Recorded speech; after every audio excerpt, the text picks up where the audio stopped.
What's up guys, welcome back to another video. Today, I'm introducing a new segment that I'm calling Food for Thought. Sometimes ideas just pop in my mind and I just want to quickly talk about them, right? No big production, and that's what we're doing today. So hopefully you enjoy this video, hopefully you enjoy this new segment. It won't be all the time, I promise you won't have to just listen to me talk, but hopefully you enjoyed the video. If you do, please give it a thumbs up. Please subscribe to the channel. We post new videos every Tuesdays and Thursdays, so make sure to subscribe to catch all of them. Hope you enjoy.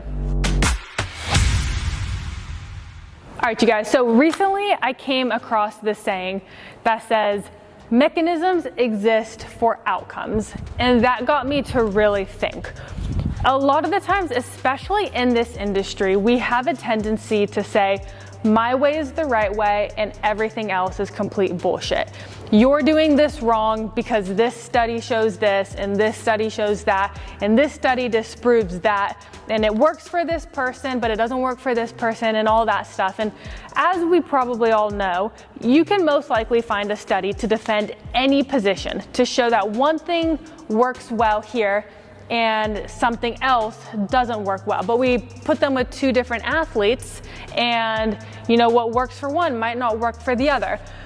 And so this got me to think about a lot of different topics in the S&C industry. One thing in particular is gonna be, power.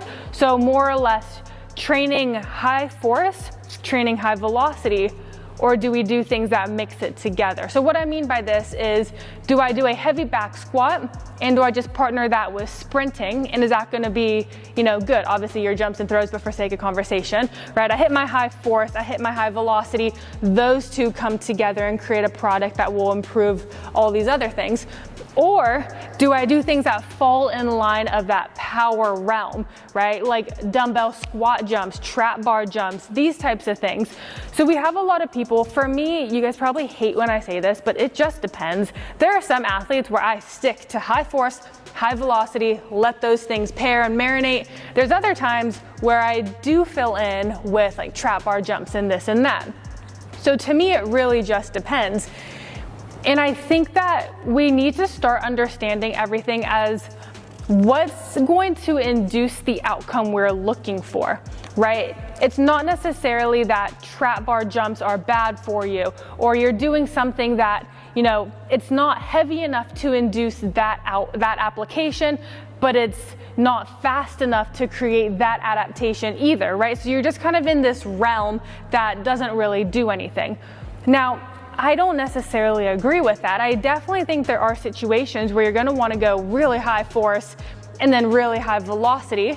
But I do think that sometimes when we pair these things together, you will create that stimulation that allows for the adaptation you're going for, right? Maybe the rate limiting step is at a certain point, we're gonna taper off and there's gonna be diminishing returns. However, I do think that there is a benefit to throwing in trap bar jumps or weighted jumps or this or that. And in that sort of like contrast style, and I think that as long as you're still getting your force output, right? Like you are getting your heavy squats and this and that, and you are getting your sprints, your jumps, your throws, I think that there definitely could be a time and a place for these jumps. And I'm just gonna say anecdotally, from my perspective, from other athletes we train, other people I see, when I hit, for example, like weighted jumps, and then I go do an actual body weight, like approach jump, let's just say, I notice a big difference. And there's a lot of coaches out there that are saying there's no time and a place for doing these power exercises. Like I said, it's not heavy enough and it's not fast enough. So you're just in this like gray area of wasting your time. But then I think to myself, well, I do notice a difference.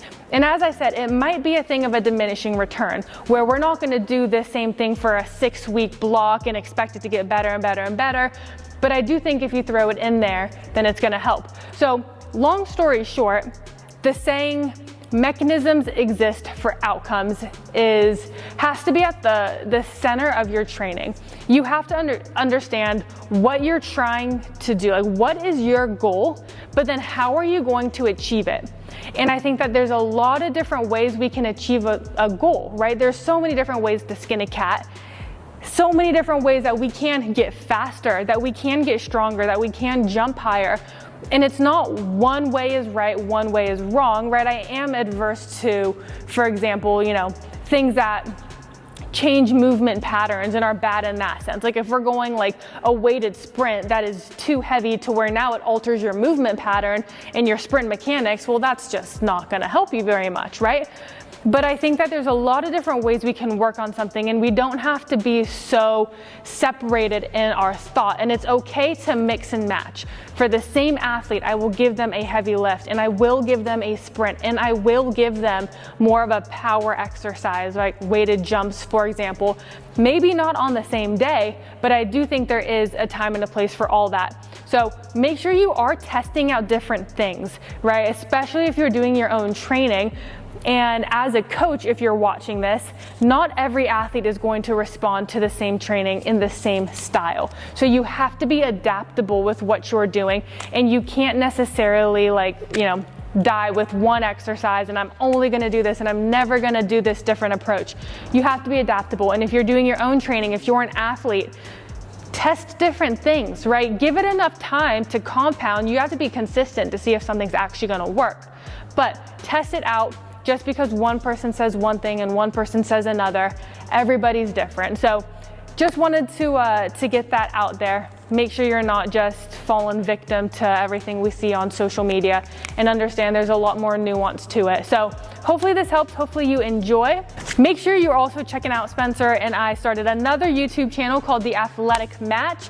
Pretty much it's just Spencer and I learning new sports, competing in new sports, putting all of this training here to the test, seeing if the training that we're doing is helping us to become just very cool athletes. Check it out, pretty fun. We post new videos every Fridays at noon on that channel.